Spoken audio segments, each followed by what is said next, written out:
বিশ্বাস করো, একদম সময় নষ্ট করব না। আমি জানি না তো তোমার হাতে সময় আছে না আমার হাতে সময় আছে।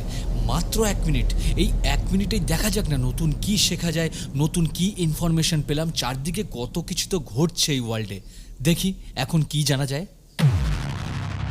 ইমর্টালিটি অর্থাৎ অমরত্ব এবং তার জন্য প্রয়োজনীয় অমৃত নিয়ে না জানি কত রূপকথার গল্প আমরা ছোটবেলা থেকে শুনে আসছি।